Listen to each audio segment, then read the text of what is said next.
Friends, പുതിയ SCERT 5ാം ക്ലാസ്സിലെ സാമൂഹ്യ ശാസ്ത്രത്തിനെ ബേസ് ചെയ്ത് PSC ചോദിക്കാൻ പോകുന്ന കണ്ടൻറ്റൊക്കെ ഉൾപ്പെടുത്തിയിട്ടുള്ള ഒരു വീഡിയോ ആണ്. ലോക ഭക്ഷ്യദിനം. ഭക്ഷ്യദിനം ഒക്ടോബർ 16 നമ്മൾ ആഘോഷിക്കുന്നത്. ദാരിദ്ര്യത്തിനും പട്ടിണിക്കുമെതിരെയുള്ള പ്രവർത്തനങ്ങൾ ശക്തിപ്പെടുത്തുകയും എല്ലാവർക്കും ഭക്ഷണം ഉറപ്പാക്കുകയും ചെയ്യുക എന്ന ലക്ഷ്യത്തോടെ ഓരോ വർഷവും ഒക്ടോബർ 16 ലോക ഭക്ഷ്യദിനമായി ആചരിച്ചു വരുന്നു. 2024 ഒക്ടോബർ 16 ലോക ഭക്ഷ്യദിന പ്രമേയം right to food for a better life and a better future. Right to food for a better life and a better future. 2025 October 16 ആകുമ്പോഴേക്കും ഫുഡ് ആൻഡ് അഗ്രികൾച്ചറൽ ഓർഗനൈസേഷന് 80 വയസ്സ് തികയും. ഫുഡ് ആൻഡ് അഗ്രികൾച്ചറൽ ഓർഗനൈസേഷൻ്റെ സ്ഥാപക ദിനമാണ് ഒക്ടോബർ 16.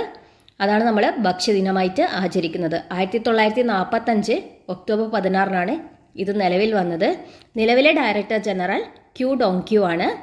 FAOയുടെ ആസ്ഥാനം റോം, ഇറ്റലി. അത് food ഒരു ഇഡലിയുമായിട്ട് മാച്ചില്ലേ, അങ്ങനെ നമുക്കിതിൻ്റെ ആസ്ഥാനം റോം, ഇറ്റലിയാന്ന് ഓർത്ത് വെക്കാം. ഫുഡ് ആൻഡ് അഗ്രികൾച്ചറൽ ഓർഗനൈസേഷൻ്റെ ആസ്ഥാനം Rome, Italy. Food and agricultural ഓർഗനൈസേഷൻ്റെ ഇപ്പോഴത്തെ ഡയറക്ടർ ജനറൽ ക്യൂ ഡോങ്ക്യൂ. അത് നമുക്ക് ഓർത്തിരിക്കാൻ വേണ്ടിയിട്ട് ഇറ്റലിക്ക് വേണ്ടി നമ്മൾ ഇഡലിക്ക് വേണ്ടി നമ്മൾ ക്യൂ നിന്നു എന്നാലോചിച്ചാൽ മതി. അപ്പോൾ director general Qu Dongyu, head quarter Rome, Italy. ആദ്യകാലത്ത് മനുഷ്യർ കൃഷി ചെയ്തിരുന്നത് ഗോതമ്പ്, ബാർലി, ചാമ, കിഴങ്ങ് വർഗ്ഗമാണ്. കൃഷിക്ക് ആവശ്യമായ ജലവും വളക്കൂറുമുള്ള മണ്ണ് പ്രധാനമായും ലഭ്യമായിരുന്ന നദീതടത്തിലാണ് മനുഷ്യർ ആദ്യമായിട്ട് കൃഷി ചെയ്യാൻ ആരംഭിച്ചത്. ധാന്യപ്പുര. പ്രാചീന ഇന്ത്യയിൽ നിലനിന്നിരുന്ന നദീതട സംസ്കാരമായിരുന്ന സിന്ധു നദീതട സംസ്കാരം അഥവാ ഹാരപ്പ സംസ്കാരത്തിൻ്റെ ഏറ്റവും പ്രധാന സവിശേഷതകളിൽ ഒന്നായിരുന്നു ധാന്യപ്പുര. ഇനി ബാർട്ടർ സമ്പ്രദായം എന്താണ്? നാണയ വ്യവസ്ഥ നിലനിരുന്നതിന് മുൻപ് സാധനങ്ങൾ പരസ്പരം കൈമാറ്റം ചെയ്ത രീതിയാണ് ഉണ്ടായിരുന്നത്. ഈ കൈമാറ്റ രീതിയാണ് ബാർട്ടർ സമ്പ്രദായം. അതായത് നമ്മൾ ഇന്ന് പൈസ കൊടുത്തിട്ട് സാധനങ്ങൾ വാങ്ങുന്നത്. എന്നാൽ പണ്ട് കാലത്ത് നെല്ല് കൃഷി ചെയ്ത ആൾ എന്ത് ചെയ്യും? പയർ കൃഷി ചെയ്യുന്ന ആൾക്ക് നെല്ല് കൊടുത്തിട്ട് പയർ വാങ്ങും. അങ്ങനെ ആളുകൾ പരസ്പരം അവർ ഉൽപ്പാദിപ്പിക്കുന്ന സാധനം കൈമാറിയിട്ട് അവർക്ക് വേണ്ട സാധനം മറ്റുള്ളവരിൽ നിന്ന് സ്വന്തമാക്കുകയായിരുന്നു ചെയ്തിരുന്നത്. ഈ രീതിയാണ് ബാർട്ടർ സമ്പ്രദായം. പ്രാചീന കാലം മുതൽ തന്നെ നമ്മുടെ നാടിന് വിദൂര ദേശങ്ങളുമായി സാധനങ്ങളുടെ കൈമാറ്റം ഉണ്ടായിരുന്നു. റോമാക്കാർ, ചൈനക്കാർ, അറബികൾ, പേർഷ്യക്കാർ, ജൂതർ. റോമക്കാർ, ചൈനക്കാർ, അറബികൾ, പേർഷ്യക്കാർ, ജൂതർ എന്നിവരുമായുമാണ് പ്രധാനമായും കൈമാറ്റം നിലനിന്നിരുന്നത്. ഇന്ത്യയിൽ നിന്നും മറ്റ് ദേശങ്ങളിലേക്ക് പ്രധാനമായും കൈമാറ്റം ചെയ്യപ്പെട്ടത് കുരുമുളക്, ഏലം, ഇഞ്ചി, ഗ്രാമ്പു, കറുവപ്പട്ട തുടങ്ങിയ സുഗന്ധവ്യഞ്ജനങ്ങളാണ്. ഇതിൽ വിദേശികൾക്ക് ഏറ്റവും പ്രിയപ്പെട്ടത് നമ്മുടെ കറുത്ത പൊന്ന് എന്നറിയപ്പെടുന്ന സുഗന്ധവ്യഞ്ജനമായ കുരുമുളകായിരുന്നു. ഇന്ത്യയിലെത്തിയ പോർച്ചുഗീസ് സഞ്ചാരി വാസ്കോ ഡ ഗാമ അദ്ദേഹം തിരികെ യൂറോപ്പിലേക്ക് പോയപ്പോൾ അദ്ദേഹത്തിന് യാത്രാ ചെലവിൻ്റെ 60 ഇരട്ടി വിലയുടെ ചരക്കുകൾ കൊണ്ടുപോയതായി ചരിത്രരേഖയിൽ പറയുന്നു. അതായത് അദ്ദേഹത്തിന് ചിലവായതിൻ്റെ 60 ഇരട്ടി പ്രോഫിറ്റ് അയാൾക്ക് കിട്ടിയിട്ടുണ്ട്. വാസ്കോ ഡ ഗാമക്ക് ഇന്ത്യയിൽ നിന്നും തിരിച്ചു പോകുമ്പോഴേക്ക് കിട്ടിയിട്ടുണ്ട്. ഇനി പേരക്ക ജന്മദേശം മെക്സിക്കോ. ഉഷ്ണമേഖലയിലെ ആപ്പിൾ എന്നറിയപ്പെടുന്നതാണ് പേരക്ക. ഉഷ്ണമേഖലയിലെ ആപ്പിൾ പോർച്ചുഗീസുകാരാണ് ഇന്ത്യയിൽ എത്തിച്ചത്. വിറ്റാമിൻ A, B, C എന്നിവ അടങ്ങിയിട്ടുണ്ട്. അപ്പോൾ പേരക്ക ഇന്ത്യയിൽ എത്തിച്ചതാരാ? പേരക്ക ഇന്ത്യയിൽ എത്തിച്ചത് പോർച്ചുഗീസുകാർ. ഇനി മിശ്രഭോജനം ആരാ നടത്തിയ? സഹോദരൻ അയ്യപ്പൻ അല്ലേ. 1917 മെയ് 29 എറണാകുളം ചേറായിലാണ് സഹോദരൻ അയ്യപ്പൻ മിശ്രഭോജനം നടത്തിയത്. എന്തിനു വേണ്ടിയിട്ടാണ്? എല്ലാ വിഭാഗം ജനങ്ങളും ഒന്നിച്ചു ഭക്ഷണം കഴിക്കുന്നതിനുള്ള അവകാശം നിഷേധിക്കപ്പെട്ടതിനെതിരെ സഹോദരൻ അയ്യപ്പൻ മിശ്രഭോജനം നടത്തി. ഇത് മിശ്രഭോജനത്തിന് നേതൃത്വം കൊടുത്തതിനാൽ ശക്തമായ എതിർപ്പ് സഹോദരൻ അയ്യപ്പന് നേരിടേണ്ടി വന്നു. കേരളത്തിൽ നിലനിന്നിരുന്ന സാമൂഹികമായ അസമത്വത്തെയാണ് ഇത് വെളിവാക്കുന്നത്. ജാതി വ്യവസ്ഥയാണ് ഈ അസമത്വത്തിന് കാരണമായത്. ഇനി ബംഗാളിലെ ക്ഷാമം.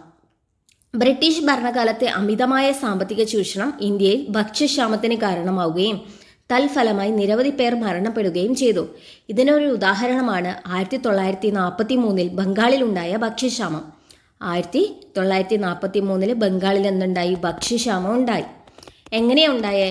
ബംഗാളിലെ ജനങ്ങളുടെ പ്രധാന ഉപജീവന മാർഗം കൃഷിയായിരുന്നു. ബംഗാൾ തീരത്തുണ്ടായ ശക്തമായ കൊടുങ്കാറ്റിൻ്റെ ഫലമായി അവിടുത്തെ നെൽകൃഷി വ്യാപകമായി നശിച്ചു. ഇതിനെ തുടർന്ന് ബംഗാളിൽ ഭക്ഷ്യക്ഷാമമുണ്ടായി. അപ്പോൾ അവിടുത്തെ ഉപജീവന മാർഗമായിരുന്നു കൃഷി. ശക്തമായ കൊടുങ്കാറ്റ് കാരണം ഇവരുടെ നെൽകൃഷി വ്യാപകമായി നശിച്ചു. ഇത് കാരണം ഇവർക്ക് ഭക്ഷ്യക്ഷാമം ഉണ്ടായി.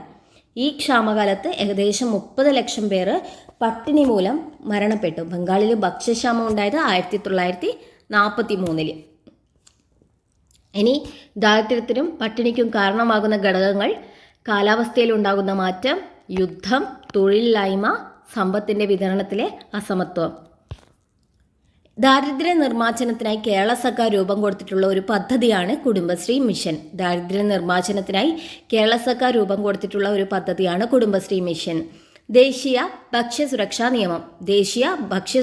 നിയമം നാഷണൽ ഫുഡ് സെക്യൂരിറ്റി ആക്ട് 2013 ദേശീയ ഭക്ഷ്യസുരക്ഷാ നിയമം കൊണ്ടുവന്നത്.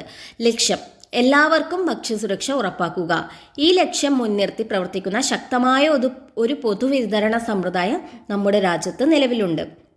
ഇനി ഭക്ഷ്യവസ്തുക്കളുടെ ലഭ്യത എല്ലാ പൗരരുടെയും നിയമപരമായ അവകാശമാണ്.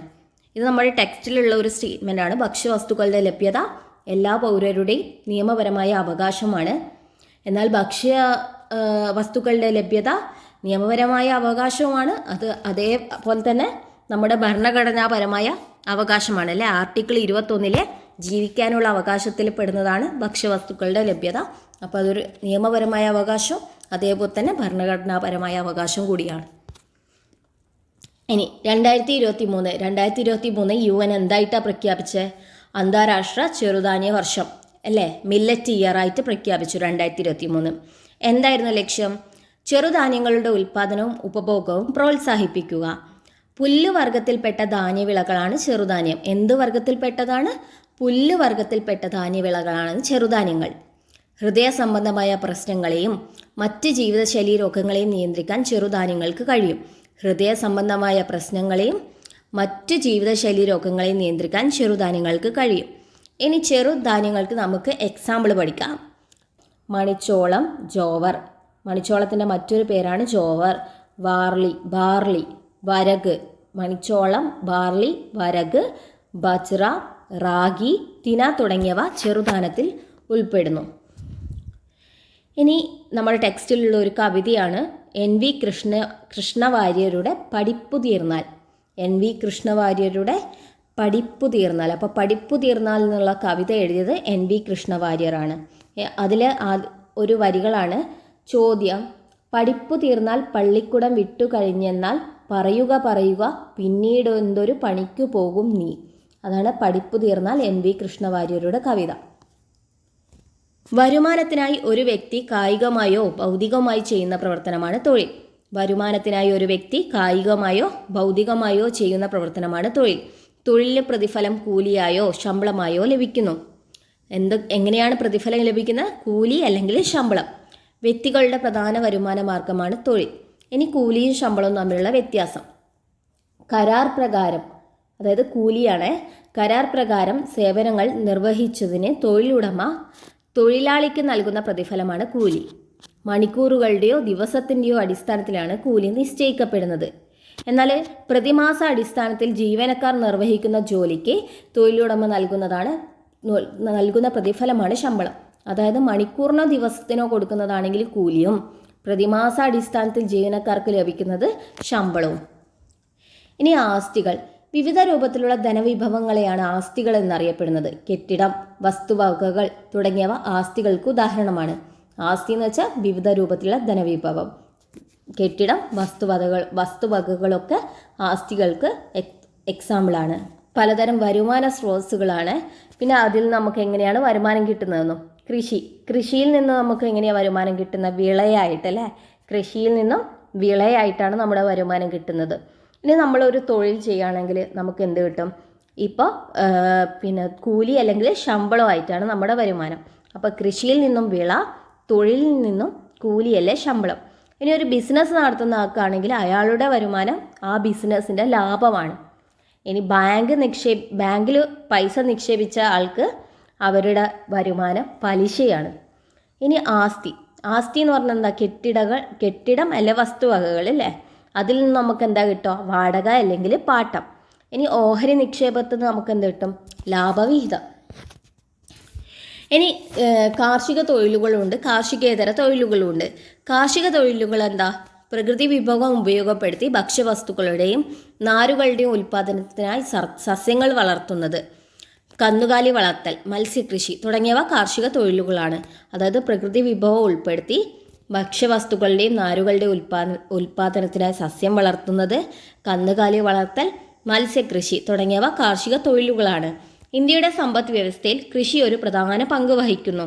ഇന്ത്യയിൽ മൊത്തം തൊഴിലാളികളുടെ 46.5%, ഇന്ത്യയിലെ മൊത്തം തൊഴിലാളികളുടെ 46.5% കൃഷിയിലും അനുബന്ധ പ്രവർത്തനത്തിലും ഏർപ്പെട്ടിരിക്കുന്നു. 2022-23 എക്കണോമിക് റിവ്യൂ പ്രകാരം 46% പേരും ഇന്ത്യയിൽ കൃഷിയോ അല്ലെങ്കിൽ അനുബന്ധ പ്രവർത്തനത്തിലോ ഏർപ്പെട്ടിരിക്കുന്നു. ഇനി കാർഷിക തൊഴിലിന് എക്സാമ്പിളാണ് മത്സ്യകൃഷി, നെൽകൃഷി. ഇനി കാർഷികേതര തൊഴിലുകൾ. കാർഷിക തൊഴിലുകളിൽ ഉൾപ്പെടാത്ത എല്ലാവിധ തൊഴിലുകളെയും കാർഷികേതര തൊഴിലായി പരിഗണിക്കാം. വ്യാവസായിക അടിസ്ഥാനത്തിൽ ഉൽപ്പന്നങ്ങൾ നിർമ്മിക്കുന്ന തൊഴിലുകളും വിവിധ തരം സേവനങ്ങളും കാർഷികേതര തൊഴിലുകളാണ്. എക്സാമ്പിളാണ് വസ്ത്രനിർമ്മാണം, കെട്ടിട നിർമ്മാണം, ബിസിനസ്, ബാങ്കിങ്, അധ്യാപനം, ഗതാഗതം, ഫാക്ടറി തൊഴിലുകൾ തുടങ്ങിയവ കാർഷികേതര തൊഴിലുകൾക്ക് ഉദാഹരണങ്ങളാണ്. സ്വയം തൊഴിൽ. ഏതെങ്കിലും തൊഴിലുടമയുടെ നിയന്ത്രണത്തിലല്ലാതെ സ്വതന്ത്ര സാമ്പത്തിക പ്രവർത്തനത്തിലൂടെ ഉപജീവനം നടത്തുന്നതിനെയാണ് സ്വയം തൊഴിൽ എന്ന് പറയുന്നത്. സ്വയം തൊഴിൽ ഏർപ്പെടുന്ന വ്യക്തി തൻ്റെ സംരംഭത്തിൻ്റെ ഉടമസ്ഥതയും അതേ അവസരത്തിൽ ഒരു തൊഴിലാളിയുടെ എല്ലാ ഉത്തരവാദിത്വവും നിർവഹിക്കുന്നു. അയാൾ സ്വയം തൊഴിൽ ചെയ്യുന്ന ആളെന്താണ്? ഒരു തൊഴിലുടമയുടെ നിയന്ത്രണത്തിലായിരിക്കില്ല. അതുപോലെ സ്വയം തൊഴിലിൽ ഏർപ്പെടുന്ന വ്യക്തി സംരംഭത്തിൻ്റെ ഉടമസ്ഥതയും ഉണ്ടാവും. അതുപോലെ ഒരു തൊഴിലാളിയുടെ എല്ലാ ഉത്തരവാദിത്വവും നിർവഹിക്കുകയും ചെയ്യും. സ്വയം തൊഴിൽ വ്യക്തികൾ കൂടുതലും ഒറ്റയ്ക്കാണ് അവരുടെ സംരംഭം കൈകാര്യം ചെയ്യുന്നത്. അതിൽ നിന്നും ലഭിക്കുന്ന വരുമാനത്തിൻ്റെ പൂർണ്ണാവകാശി ആരായിരിക്കും? അവർ തന്നെയായിരിക്കും. വ്യക്തികൾ ഒറ്റയ്ക്കോ കൂട്ടായോ നടത്തുന്ന പലചരക്ക്. സ്വയം തൊഴിൽ ചെയ്യുന്നവർ മറ്റൊരാളെ ആശ്രയിക്കാതെ സ്വന്തമായുള്ള തൊഴിൽ സംരംഭത്തിലൂടെ വരുമാനം കണ്ടെത്തുന്നു. സ്വയം തൊഴിൽ സംരംഭം പ്രോത്സാഹിപ്പിക്കുന്നതിന് സർക്കാർ വിവിധ പദ്ധതികൾ നടപ്പിലാക്കുന്നുണ്ട്. അതിന് എക്സാമ്പിളാണ് ഒന്ന് നവജീവൻ പദ്ധതി. നവജീവൻ പദ്ധതി ഗുണഭോക്താക്കളാരാ? മുതിർന്ന പൗരന്മാർ. നവജീവൻ മുതിർന്ന പൗരന്മാർക്ക്, കൈവല്യ ഭിന്നശേഷിക്കാർക്കുള്ളൊരു പദ്ധതിയാണ്, സ്വയം തൊഴിൽ പദ്ധതിയാണ്. അപ്പോൾ പിന്നെ ശരണി വനിതകൾക്കുള്ളൊരു സ്വയം തൊഴിൽ പദ്ധതികളാണ്. അപ്പോൾ സ്വയം തൊഴിൽ പദ്ധതികളാണ് നവജീവൻ, കൈവല്യ, ശരണ്യ. നവജീവൻ മുതിർന്ന പൗരന്മാരുടെ സ്വയം തൊഴിൽ പദ്ധതി, കൈവല്യ ഭിന്നശേഷിക്കാരുടെ സ്വയം തൊഴിൽ പദ്ധതി, ശരണ്യ വനിതകളുടെ സ്വയം തൊഴിൽ പദ്ധതി. ഇഷ്ടമുള്ള തൊഴിൽ തിരഞ്ഞെടുക്കാൻ ഓരോരുത്തർക്കും അവകാശമുണ്ട്. ഒരു രാജ്യത്തിൻ്റെ സാമൂഹിക സാമ്പത്തിക പുരോഗതി നിർണ്ണയിക്കുന്നതിൽ തൊഴിലുകൾ പ്രധാന പങ്ക് വഹിക്കുന്നു. പരുത്തി. ലോകവ്യാപകമായി വസ്ത്രങ്ങൾ ഉണ്ടാക്കാൻ ഉപയോഗിക്കുന്നു. പരുത്തിച്ചെടിയിൽ നിന്നും ലഭിക്കുന്ന പഞ്ഞി നൂലാക്കിയാണ് വസ്ത്രനിർമ്മാണത്തിന് ഉപയോഗിക്കുന്നത്. പ്രാചീന കാലം മുതൽ ഇന്ത്യയിൽ പരുത്തി കൃഷി ചെയ്തിരുന്നു. ചണം. ചണച്ചെടിയിൽ നിന്നാണ് ചണം ഉൽപ്പാദിപ്പിക്കുന്നത്. ഒരു പ്രകൃതിദത്ത നാരാണ് ചണം. ലോകത്ത് ചണം കൃഷിയുടെ ഭൂരിഭാഗവും ഇന്ത്യയിൽ ഫലഭൂയിഷ്ഠിതമായ ഗംഗാതീരത്താണ്. വിദേശികൾ തുണി വ്യവസായത്തിനായി ഇന്ത്യയിൽ നിന്ന് ധാരാളമായി ചണം കൊണ്ടുപോയിരുന്നു. നീലം ചെടി. ആദ്യകാലങ്ങളിൽ വസ്ത്രങ്ങൾക്ക് നിറം കൊടുക്കാൻ നീലം ചെടിയിൽ നിന്നുണ്ടായ ചായം ഉപയോഗിച്ചിരുന്നു. പിന്നീട് നീലത്തിൽ വിവിധ കൂട്ടുകൾ ചേർത്താണ് വ്യത്യസ്തങ്ങളായ നിറങ്ങൾ ഉണ്ടാക്കിയിരുന്നത്. കേരളത്തിലെ പ്രധാന കൈത്തറി കേന്ദ്രങ്ങളാണ് കണ്ണൂര്, തിരുവനന്തപുരം ജില്ലയിലെ ബാലരാമപുരം, തൃശ്ശൂർ ജില്ലയിലെ കുത്താമ്പുള്ളി തൃശ്ശൂർ, ബാലരാമപുരം തിരുവനന്തപുരം, കണ്ണൂർ. സ്പിന്നിങ് ജെന്നി ആരാ നിർമ്മിച്ചതല്ലേ, ആരാ കണ്ടുപിടിച്ചത്? James Hargreaves. Spinning jenny James Hargreaves. കൈകൊണ്ടുള്ള നൂൽ ഉൽപ്പാദനം അക്കാലത്തെ വസ്ത്രവ്യവസായ ആവശ്യത്തിന് തികയുമായിരുന്നില്ല. സ്പിന്നിങ് ജെന്നിയുടെ കണ്ടുപിടുത്തം നൂൽ ഉൽപ്പാദനം വേഗത്തിലാക്കി. ജനസംഖ്യയിലെ വർധനവ് വസ്ത്രത്തിൻ്റെ ആവശ്യകത വർദ്ധിപ്പിച്ചു. പുതിയ യന്ത്രങ്ങൾ നെയ്ത്തുവിദ്യയുടെ ഭാഗമായി. അവ മനുഷ്യപ്രയത്നം കുറച്ചു. കൈത്തറിയുടെ സ്ഥാനത്ത് യന്ത്രത്തറി വന്നു. യന്ത്രത്തറി അല്ലെ പവർലൂം. യന്ത്രത്തറി അല്ലെങ്കിൽ പവർലൂം. എഡ്മണ്ട് കാർട്ട്റൈറ്റ് ആണ് യന്ത്രത്തറി കണ്ടുപിടിച്ചത്. അപ്പോൾ സ്പിന്നിങ് ജെന്നി ആണെങ്കിൽ ജെയിംസ് ഹാർഗ്രീവ്സ് അല്ലേ. സ്പിന്നിങ് ജെനി ജെയിംസ് ഹാർഗ്രീവ്സ് കണ്ടുപിടിച്ച്. യന്ത്രത്തെറി പവർ ലോ എഡ്മണ്ട് കാർട്ട്റൈറ്റാണ് കണ്ടുപിടിച്ചത്. ഇനി വൈദ്യുതിയുടെ മറ്റേതെങ്കിലും ഊർജ്ജ സ്രോതസ്സിൻ്റെയോ സഹായത്താലാണ് യന്ത്രത്തെറി പ്രവർത്തിക്കുന്നത്. വൈദ്യുതിയുടെയോ മറ്റേതെങ്കിലും ഊർജ്ജ സ്രോതസ്സിൻ്റെയോ സഹായത്തോടെയാണ് യന്ത്രത്തെറി പ്രവർത്തിക്കുന്നത്. കൈത്തറിയേക്കാൾ വളരെ വേഗത്തിൽ കൂടുതൽ തുണി ഉൽപ്പാദിപ്പിക്കാൻ യന്ത്രത്തെറിക്ക് കഴിയും. ഇനി യൂറോപ്യർ ഭൂമിയിലെ 7 വൻകരകളിലൊന്നാണ് യൂറോപ്പ്. ഈ വൻകരയിലുള്ള ജനതയാണ് യൂറോപ്യർ എന്ന് വിളിക്കുന്നത്. യൂറോപ്പിൽ നിന്നും കച്ചവടത്തിനായി ഇന്ത്യയിൽ എത്തിയവരാണ് പോർച്ചുഗീസുകാർ, ഡച്ചുകാർ നെതർലൻഡ്സ്, ഇംഗ്ലീഷുകാർ, ഫ്രഞ്ചുകാർ. ആരൊക്കെയാണ് ഇന്ത്യയിലെത്തിയത്? യൂറോപ്പിൽ നിന്നും പോർച്ചുഗീസുകാർ, ഡച്ചുകാർ, ഇംഗ്ലീഷുകാർ, ഫ്രഞ്ചുകാർ. ഇന്ത്യയെ കോളനിയാക്കി മാറ്റിയ ഇവർ ഇവിടെ നിന്നുള്ള അസംസ്കൃത വസ്തുക്കൾ അവരുടെ ദേശങ്ങളിലേക്ക് കൊണ്ടുപോയി. ഇക്കൂട്ടത്തിൽ ഏറ്റവും കൂടുതൽ കാലം ഇന്ത്യയെ കോളനിയാക്കി വെച്ചത് ഇംഗ്ലീഷുകാരാണ്. വസ്ത്രനിർമ്മാണത്തിന് പ്രകൃതിദത്ത നാരുകളും കൃത്രിമ നാരുകളും ഉപയോഗിക്കുന്നു. ജന്തുക്കളിൽ നിന്നും സസ്യങ്ങളിൽ നിന്നുമാണ് പ്രകൃതിദത്ത നാരുകൾ ഉൽപ്പാദിപ്പിക്കുന്നത്. കൃത്രിമ നാരുകളുടെ കണ്ടുപിടുത്തം വ്യത്യസ്ത ഘടനയും ഗുണമേന്മയുമുള്ള തുണിത്തരങ്ങളുടെ നിർമ്മാണത്തിലേക്ക് വഴിതെളിച്ചു. പോളിസ്റ്റർ, നൈലോൺ തുടങ്ങിയ കൃത്രിമ നാരുകളുടെ ഉപയോഗം കൂടുതൽ ഈടുനിൽക്കുന്നതും ചെലവ് കുറഞ്ഞതുമായ വസ്ത്രനിർമ്മാണത്തിന് സഹായിച്ചു. ഇനി വസ്ത്രനിർമ്മാണത്തിന് ഉപയോഗിക്കുന്ന നാരുകൾ. പ്രകൃതിദത്ത നാരുമുണ്ട്, കൃത്രിമ നാരുമുണ്ട്. പ്രകൃതിദത്ത നാരുകൾ നമുക്ക് 2 സോഴ്സിലൂടെയാണ് കിട്ടുക. ഒന്ന് ജന്തുക്കളിൽ നിന്നും, മറ്റൊന്ന് സസ്യത്തിൽ നിന്നും. ജന്തുക്കളിൽ നിന്നും നമുക്ക് കിട്ടുന്നതാണ് ചെമ്മരിയാടിൽ നിന്നും നമുക്ക് കമ്പിളി നാര് കിട്ടും. പട്ടുനൂൽ പുഴുവിൽ നിന്നും പട്ടിൻ്റെ നാരും കിട്ടും. ചെമ്മരിയാടിൽ നിന്നും കമ്പിളി നാരും, പട്ടുനൂലിൽ നിന്നും പട്ടിൻ്റെ നാരും. ഇനി സസ്യത്തിൽ നിന്ന് നമുക്ക് ലഭിക്കുന്നത് പരുത്തി, ചണം. ചെടിയിൽ നിന്നും യഥാക്രമം പരുത്തി നാരും ചണനാരും നമ്മൾ നിർമ്മിക്കുന്നുണ്ട്. ഇനി കൃത്രിമ നാരുകളാണ്. പെട്രോളിയം പോലുള്ള രാസവസ്തുക്കളിൽ നിന്നാണ് നമ്മൾ കൃത്രിമ നാര് ഉൽപ്പാദിപ്പിക്കുന്നത്. എങ്ങനെയുള്ള രാസവസ്തുവിൽ നിന്നാണ്? പെട്രോളിയം പോലുള്ള രാസവസ്തുക്കളിൽ നിന്നാണ് കൃത്രിമ നാരുകൾ ഉൽപ്പാദിപ്പിക്കുന്നത്.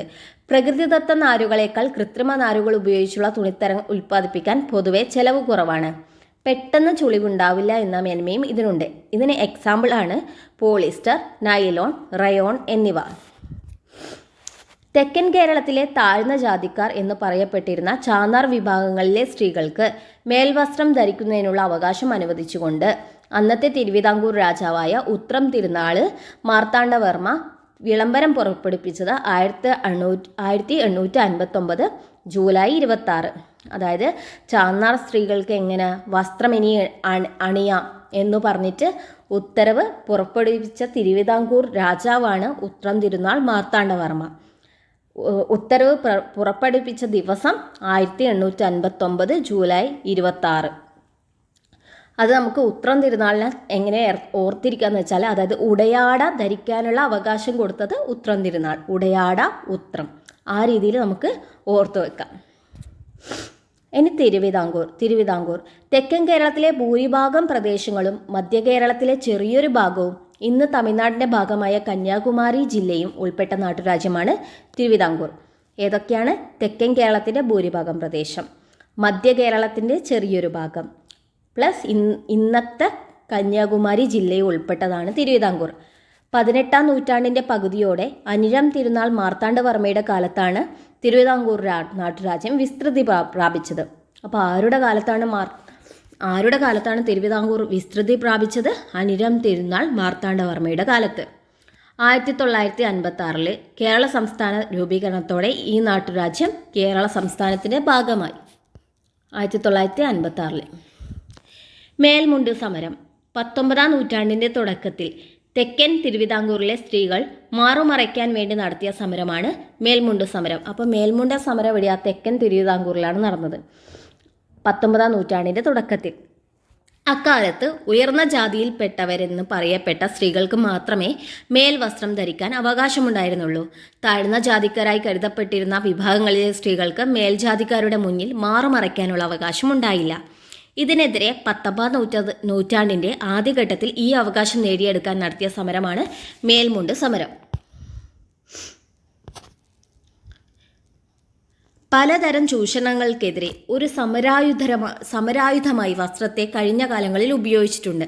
വസ്ത്രം ഒരു സമരായുധമായിരുന്നു അല്ലേ? ഇതിൽ ഏറ്റവും പ്രധാനപ്പെട്ട ഒന്നായിരുന്നു ഇന്ത്യൻ സ്വാതന്ത്ര്യ സമരത്തിൽ മഹാത്മാഗാന്ധിയുടെ നേതൃത്വത്തിൽ നടന്ന പോരാട്ടങ്ങൾ.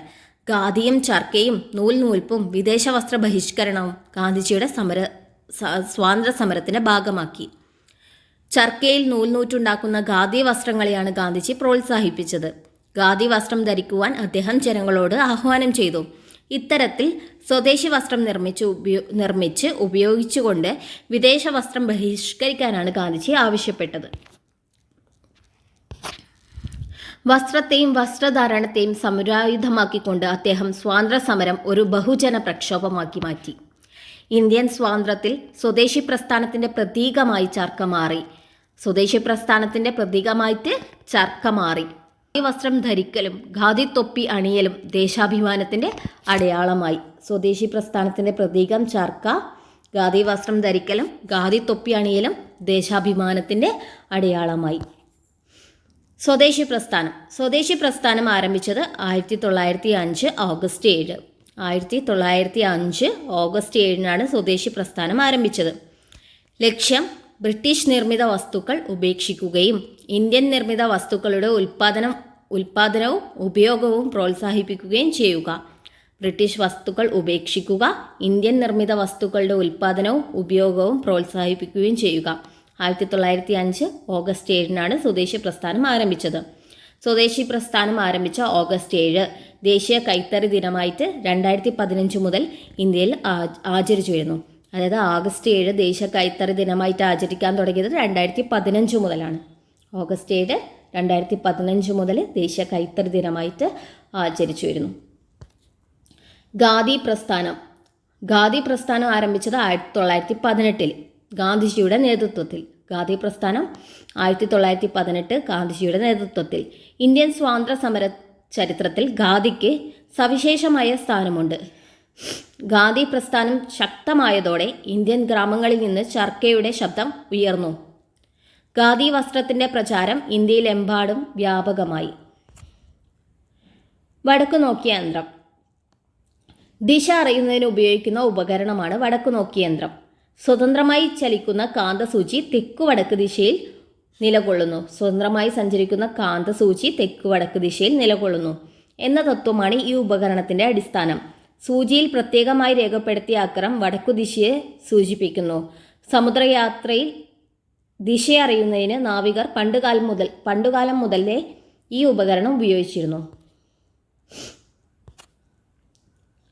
സാധാരണയായി ഭൂപടങ്ങളിൽ ദിശ ഉപയോഗിക്കുന്ന ചിഹ്നങ്ങളാണ് ഇവിടെ കൊടുത്തത്.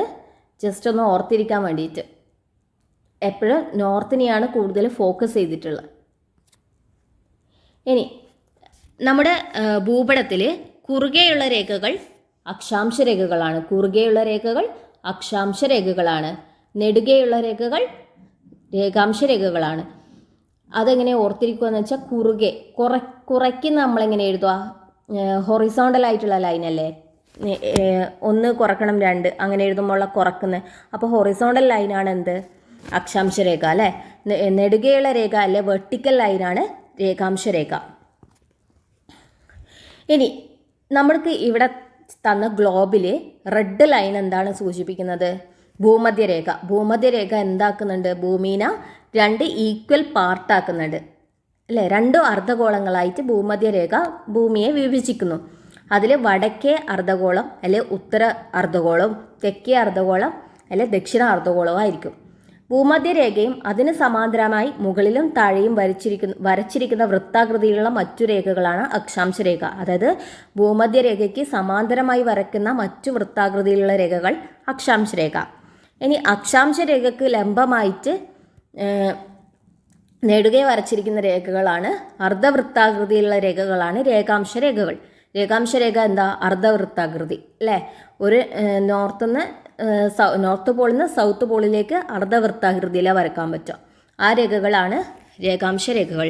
ഭൂമിയിൽ ഒരു സ്ഥലത്തിൻ്റെ സ്ഥാനനിർണ്ണയം നടത്താൻ ഈ സാങ്കല്പിക രേഖകളെ അടിസ്ഥാനമാക്കുന്നു. കാർട്ടോഗ്രഫി ഭൂപടം തയ്യാറാക്കുന്ന ശാസ്ത്രശാഖയാണ് ഭൂപടശാസ്ത്രം അഥവാ കാർട്ടോഗ്രഫി. ഭൂപടം നിർമ്മിക്കുന്ന ആളെ കാർട്ടോഗ്രാഫർ എന്നാണ് അറിയപ്പെടുന്നത്.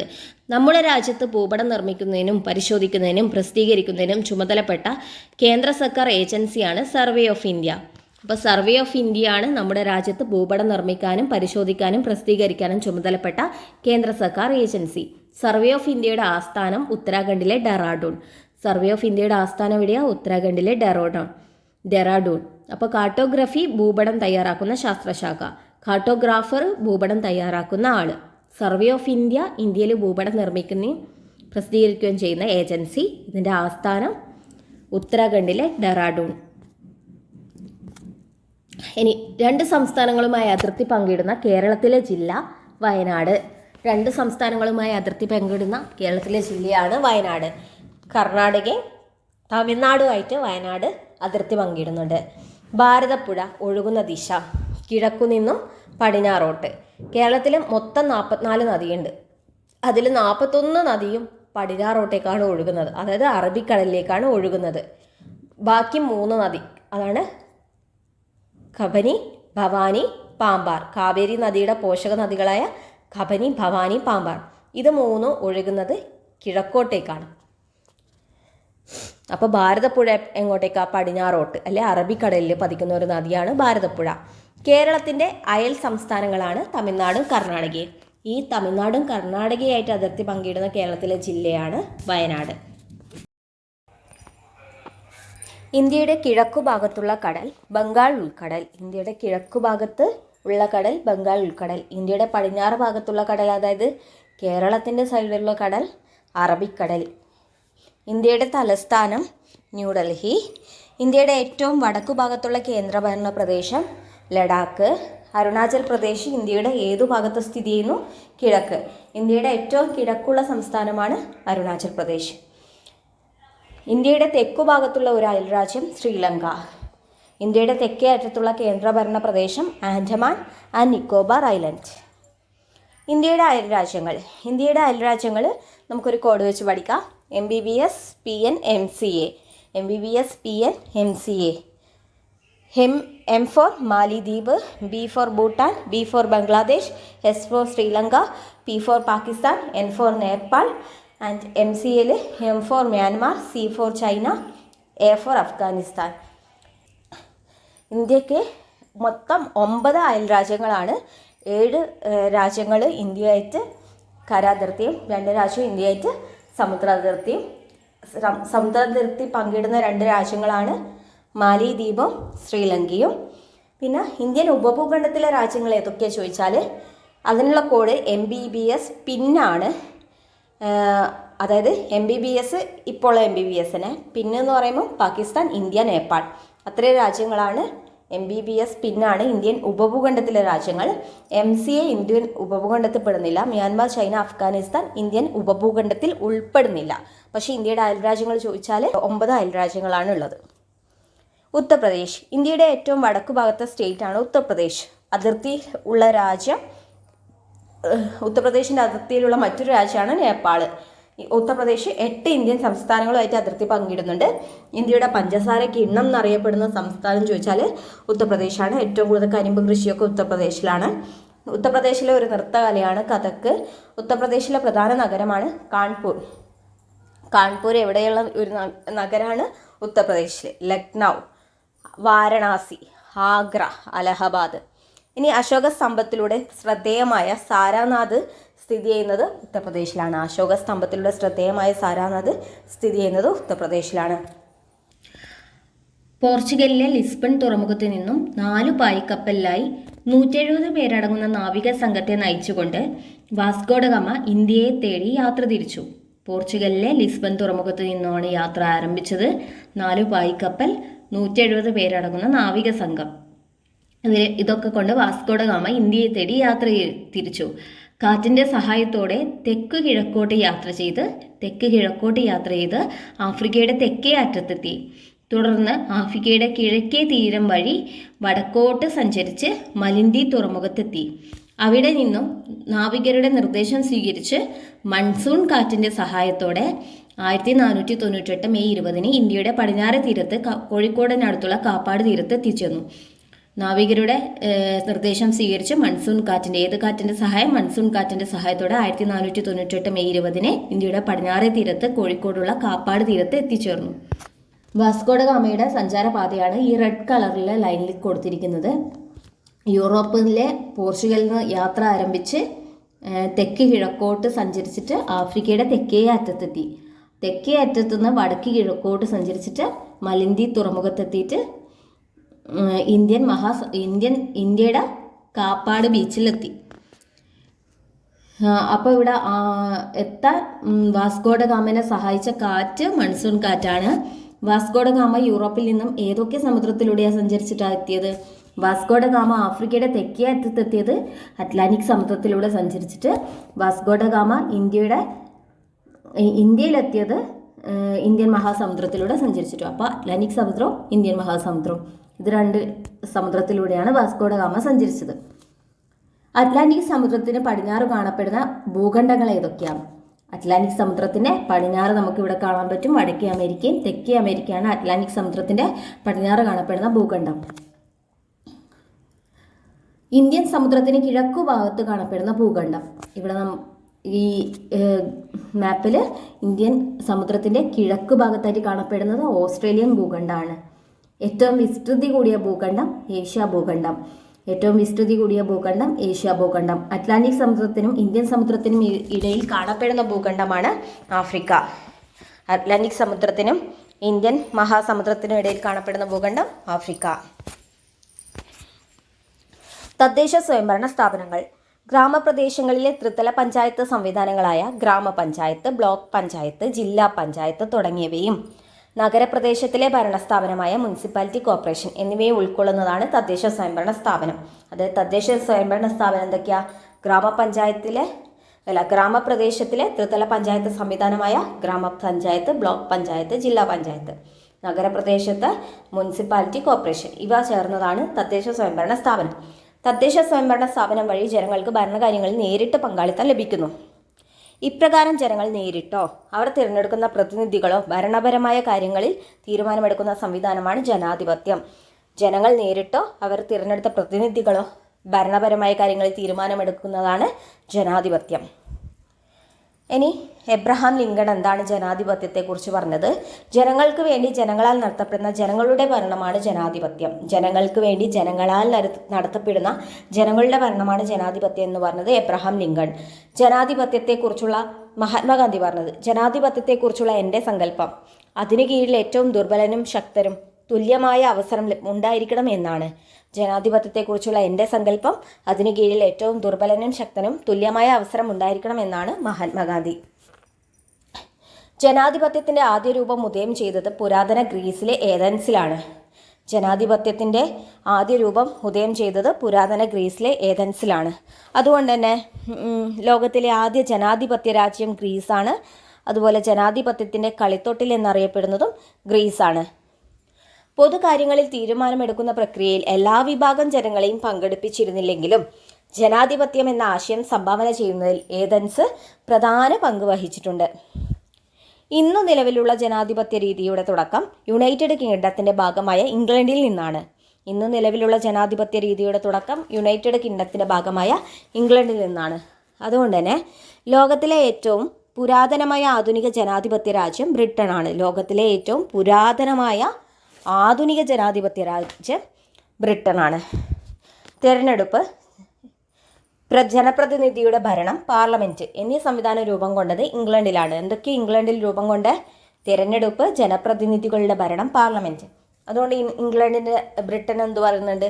പാർലമെൻറ്റുകളുടെ മാതാവ് ബ്രിട്ടനാണ്. പുരാതന ഗ്രീക്ക് ചരിത്രകാരനായ ഹെറോഡോട്ടസ് ആണ് ഡെമോക്രസി എന്ന പദം ആദ്യമായി ഉപയോഗിച്ചത്. ഡെമോസ്, ക്രാറ്റോസ് എന്നീ ഗ്രീക്ക് പദങ്ങൾ ചേർന്നാണ് ഡെമോക്രസി എന്ന വാക്ക് രൂപപ്പെട്ടത്. ഡെമോസ് എന്നാൽ ജനങ്ങൾ എന്നും ക്രാറ്റോസ് എന്നാൽ അധികാരം എന്നുമാണ് മീനിങ്. എന്താണ് ഗ്രാമസഭകൾ? ഒരു പ്രദേശത്തിൻ്റെ ഭരണവികസന പ്രക്രിയയിൽ എല്ലാ ജനങ്ങൾക്കും പങ്കാളിയാകാനും തീരുമാനമെടുക്കാനും അവസരം ലഭിക്കുന്ന വേദിയാണ് ഗ്രാമസഭ. ഗ്രാമസഭ എന്താ? ഒരു പ്രദേശത്തിൻ്റെ ഭരണവികസന പ്രക്രിയയിൽ എല്ലാ ജനങ്ങൾക്കും പങ്കാളിയാവാനും തീരുമാനമെടുക്കാനും അവസരം ലഭിക്കുന്ന വേദിയാണ് ഗ്രാമസഭ. ഒരു ഗ്രാമപഞ്ചായത്തിലെ ഓരോ വാർഡിലെയും വോട്ടർ പട്ടികയിൽ പേര് ചേർക്കപ്പെട്ട മുഴുവൻ ജനവും ഗ്രാമസഭയിൽ അംഗങ്ങളാണ്. ഗ്രാമസഭയിലെ അംഗങ്ങൾ വോട്ടർ പട്ടികയിൽ ഉൾപ്പെട്ട മുഴുവൻ ജനങ്ങളും. നഗരങ്ങളിലെ ഈ ഗ്രാമസഭ വാർഡ് സഭ എന്നറിയപ്പെടുന്നു. ഗ്രാമസഭയിൽ ജനങ്ങൾക്ക് നേരിട്ട് ഭരണകാര്യത്തിൽ അഭിപ്രായം രേഖപ്പെടുത്താനും തീരുമാനമെടുക്കുന്ന പ്രക്രിയയിൽ പങ്കാളിയാവാനും അവസരം ലഭിക്കുന്നുണ്ട്. അതുകൊണ്ട് തന്നെ ഗ്രാമസഭ എന്തിന് എക്സാമ്പിളാണ്? പങ്കാളിത്ത ജനാധിപത്യം ഓർ പ്രത്യക്ഷ ജനാധിപത്യത്തിന് എക്സാമ്പിളാണ്. ജനങ്ങൾ നേരിട്ട് ഭരണകാര്യങ്ങളിൽ പങ്കാളിയാവുന്ന ഭരണവ്യവസ്ഥയാണ് പങ്കാളിത്ത ജനാധിപത്യം അല്ലെങ്കിൽ പ്രത്യക്ഷ ജനാധിപത്യം. താരതമ്യേന ജനസംഖ്യയും ഭൂവിസ്തൃതിയും കുറഞ്ഞ പ്രദേശങ്ങളിൽ, അതായത് ജനസംഖ്യയും ഭൂവിസ്തൃതിയും കുറഞ്ഞ പ്രദേശങ്ങളിലാണ് എന്ത് സാധ്യമാകുന്നത്? പ്രത്യക്ഷ ജനാധിപത്യം അല്ലെ പങ്കാളിത്ത ജനാധിപത്യം സാധ്യമാവുന്നത്. ഇനി കേരള നിയമസഭ. കേരള സംസ്ഥാനത്തിൻ്റെ നിയമനിർമ്മാണ സഭയാണ് കേരള നിയമസഭ. തിരുവനന്തപുരമാണ് നിയമസഭയുടെ ആസ്ഥാനം. 1888 1888 സ്ഥാപിച്ച തിരുവിതാംകൂർ ലെജിസ്ലേറ്റീവ് കൗൺസിൽ, 1904 സ്ഥാപിതമായ ശ്രീമൂലം പ്രജാസഭ, 1904 സ്ഥാപിതമായ ശ്രീമൂലം പ്രജാസഭ, 1949 ജൂലൈ 1 തിരുക്കൊച്ചി സംസ്ഥാനം രൂപീകൃതമാണ്. അപ്പോൾ 1949 തിരുക്കൊച്ചി നിയമനിർമ്മാണ സഭ എന്നിവ കേരള നിയമസഭയുടെ വഴികാട്ടികളാണ്. കേരള നിയമസഭയുടെ ആദ്യ സമ്മേളനം ഏത് ദിവസം നടന്നത്? 1957 ഏപ്രിൽ 27. കേരള നിയമസഭയുടെ ആദ്യ സമ്മേളനം നടന്നത് 1957 ഏപ്രിൽ 27. അതുകൊണ്ട് തന്നെ ഏപ്രിൽ 27 നിയമസഭാ ദിനമായി ആചരിക്കുന്നു.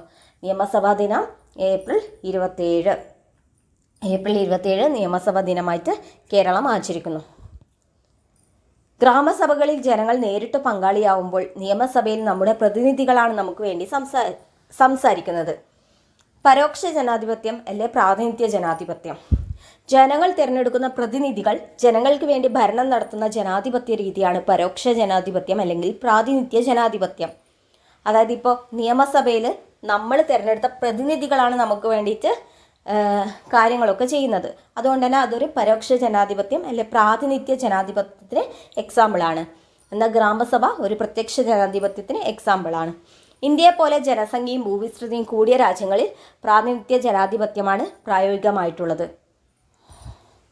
ഇനി പ്രത്യക്ഷ ജനാധിപത്യം നമ്മൾ പറഞ്ഞില്ലേ, ജനസംഖ്യയും ഭൂവിസ്തൃതിയും കുറഞ്ഞ സ്ഥലങ്ങളിലാണ് പ്രത്യക്ഷം സാധ്യമാകുന്നത്. എന്നാൽ പരോക്ഷ ജനാധിപത്യവും ജനസംഖ്യയും ഭൂവിസ്തൃതിയൊക്കെ കൂടിയ സ്ഥലങ്ങളിൽ സാധ്യമാകുന്നു. ലോകത്തിലെ ഏറ്റവും വലിയ ജനാധിപത്യ രാജ്യമാണ് ഇന്ത്യ. സൗദി അറേബ്യയിൽ രാജഭരണമാണ് നിലനിൽക്കുന്നത്. രാജഭരണം. സ്വിറ്റ്സർലൻഡിലോ പങ്കാളിത്ത ജനാധിപത്യം. സ്വിറ്റ്സർലൻഡിൽ പങ്കാളിത്ത ജനാധിപത്യം. ഇനി ജനാധിപത്യത്തിൻ്റെ സവിശേഷതകൾ എന്തൊക്കെയാണ്? ജനാധിപത്യ സംവിധാനത്തിൽ ജനങ്ങൾക്കാണ് പരമാധികാരം. നിയമത്തിന് മുന്നിൽ എല്ലാവർക്കും തുല്യത ഉറപ്പുവരുത്തുന്ന നിയമവാഴ്ച. ജനങ്ങളെയും ഭരണകൂടത്തെയും തമ്മിൽ ബന്ധിപ്പിക്കാൻ സഹായിക്കുന്ന സ്വതന്ത്ര വാർത്താ മാധ്യമങ്ങൾ. സ്വതന്ത്രവും നിഷ്പക്ഷവുമായ നീതിന്യായ വ്യവസ്ഥ. ഗവൺമെൻറ്റിനെ വിമർശനങ്ങളിലൂടെ മെച്ചപ്പെടുത്താൻ സഹായിക്കുന്ന പ്രതിപക്ഷം. സ്വതന്ത്രവും നീതിപൂർവവുമായ തെരഞ്ഞെടുപ്പ്. അപ്പോൾ ജനാധിപത്യത്തിൻ്റെ സവിശേഷതകളാണ് ജനങ്ങളുടെ പരമാധികാരം, നിയമവാഴ്ച, സ്വതന്ത്ര വാർത്താ മാധ്യമം, സ്വതന്ത്രവും നിഷ്പക്ഷമായ നീതിന്യായ വ്യവസ്ഥ, പ്രതിപക്ഷം, സ്വതന്ത്രവും നീതിപൂർവമായ തിരഞ്ഞെടുപ്പ്. സാർവത്രിക പ്രായപൂർത്തി വോട്ടവകാശം. യാതൊരു വിവേചനവുമില്ലാതെ നിശ്ചിത പ്രായം പൂർത്തിയായ എല്ലാവർക്കും തിരഞ്ഞെടുപ്പിൽ വോട്ട് ചെയ്യാനുള്ള അവകാശത്തെ സാർവത്രിക പ്രായപൂർത്തി വോട്ടവകാശം എന്ന് പറയും. അതായത് നിശ്ചിത പ്രായമെത്തിയ എല്ലാവർക്കും തിരഞ്ഞെടുപ്പിൽ വോട്ട് ചെയ്യാൻ പറ്റുമെങ്കിലാണ് അത് സാർവത്രിക പ്രായപൂർത്തി വോട്ടവകാശം. ആർട്ടിക്കിൾ 326 സാർവത്രിക പ്രായപൂർത്തി വോട്ടവകാശത്തിൻ്റെ ആർട്ടിക്കിൾ. 1989 വരെ, അതായത് 61ാം ഭേദഗതി നിലവിൽ വരുന്നതിന് മുന്നേ വരെ ഇന്ത്യയിൽ വോട്ടവകാശത്തിൻ്റെ പ്രായം 21 വയസ്സായിരുന്നു. ഇപ്പോൾ അത് 61ാം ഭേദഗതി പ്രകാരം 18 വയസ്സായിട്ട് കുറച്ചിട്ടുണ്ട് 1989. തിരഞ്ഞെടുപ്പിൻ്റെ വിവിധ ഘട്ടം. അതിൽ 1ാം ഘട്ടം തിരഞ്ഞെടുപ്പ് ഉദ്യോഗസ്ഥരെ നിയമിക്കൽ, 2ാം ഘട്ടം തിരഞ്ഞെടുപ്പ് വിജ്ഞാപനം, 3ാം ഘട്ടമാണ് നാമനിർദ്ദേശ പത്രിക സമർപ്പിക്കുക. 4ാം ഘട്ടത്തിൽ ഈ നാമനിർദ്ദേശിക പത്രിക സമർപ്പിച്ച ആൾക്കാരുടെ സൂക്ഷ്മ പരിശോധന, അതിനുശേഷം നാമനിർദ്ദേശ പത്രിക പിൻവലിക്കൽ, 6ാമത്തെ സ്റ്റേജ് തിരഞ്ഞെടുപ്പ് പ്രചരണം, ശേഷം 7 വോട്ടെടുപ്പ്, 8 വോട്ടെണ്ണലും ഫലപ്രഖ്യാപനവും. ഇനി തിരഞ്ഞെടുപ്പിൻ്റെ ധർമ്മങ്ങൾ. തിരഞ്ഞെടുപ്പ് എന്താണ്? ഒരു ഗവൺമെന്റിനെ രൂപീകരിക്കുന്നു, എല്ലാവർക്കും പ്രാതിനിധ്യം നൽകുന്നു, ഭരണകർത്താക്കളെ വളർത്തിയെടുക്കുന്നു, ജനാധിപത്യം ശക്തിപ്പെടുത്തുന്നു, വോട്ടർമാരെ ബോധവൽക്കരിക്കുന്നു. കേന്ദ്ര തിരഞ്ഞെടുപ്പ് കമ്മീഷൻ രാഷ്ട്രപതി, ഉപരാഷ്ട്രപതി എന്നീ പദവികളിലേക്കും പാർലമെന്റ്, സംസ്ഥാന നിയമസഭകൾ എന്നിവിടങ്ങളിലേക്കും സ്വതന്ത്രവും നീതിപൂർവവുമായ തെരഞ്ഞെടുപ്പ് നടത്തുകയാണ് തിരഞ്ഞെടുപ്പ് കമ്മീഷന്റെ ചുമതല. അപ്പോൾ കേന്ദ്ര തിരഞ്ഞെടുപ്പ് കമ്മീഷൻ എവിടെയൊക്കെ തിരഞ്ഞെടുപ്പ് നടത്തുന്നതെന്ന് വെച്ചാൽ രാഷ്ട്രപതി തിരഞ്ഞെടുപ്പ്, ഉപരാഷ്ട്രപതി തിരഞ്ഞെടുപ്പ്, പാർലമെന്റ് തിരഞ്ഞെടുപ്പ്, സംസ്ഥാന നിയമസഭാ തിരഞ്ഞെടുപ്പ്. സംസ്ഥാന തിരഞ്ഞെടുപ്പ് കമ്മീഷൻ ആണെങ്കിലോ നമ്മുടെ തദ്ദേശ സ്ഥാപനങ്ങളിൽ ഉണ്ടാവില്ലേ, പഞ്ചായത്ത്, മുനിസിപ്പാലിറ്റി, അവിടെയൊക്കെ തിരഞ്ഞെടുപ്പ് നടത്തുന്നതാണ് സംസ്ഥാന തിരഞ്ഞെടുപ്പ് കമ്മീഷൻ. കേരളത്തിലെ നിയമസഭാ തിരഞ്ഞെടുപ്പ് വരെ നടത്തുന്നത് കേന്ദ്ര തിരഞ്ഞെടുപ്പ് കമ്മീഷനാണ്. കേന്ദ്ര തിരഞ്ഞെടുപ്പ് കമ്മീഷൻ നിലവിൽ വന്നത് 1950 ജനുവരി 25-ന്, റിപ്പബ്ലിക് ഡേയുടെ തലേ ദിവസം 1950 ജനുവരി 25-ന്. 3 അംഗങ്ങളാണ് കേന്ദ്ര തിരഞ്ഞെടുപ്പ് കമ്മീഷനിൽ ഉണ്ടാവുക. 3 അംഗങ്ങൾ, ഒരു ചെയർമാനും 2 മെമ്പേഴ്സ് അടക്കം 3 അംഗങ്ങൾ. മുഖ്യ തിരഞ്ഞെടുപ്പ് കമ്മീഷണർ ഉൾപ്പെടെ എല്ലാവരെയും നിയമിക്കുന്നത് രാഷ്ട്രപതിയാണ്. ഇവരുടെ കാലാവധി എന്ന് പറയുന്നത് ഒന്നുകിൽ 6 വർഷം അല്ലെങ്കിൽ 65 വയസ്സ് വരെ. ഇപ്പോഴത്തെ മുഖ്യ തിരഞ്ഞെടുപ്പ് കമ്മീഷണർ ഗ്യാനേഷ് കുമാറാണ്.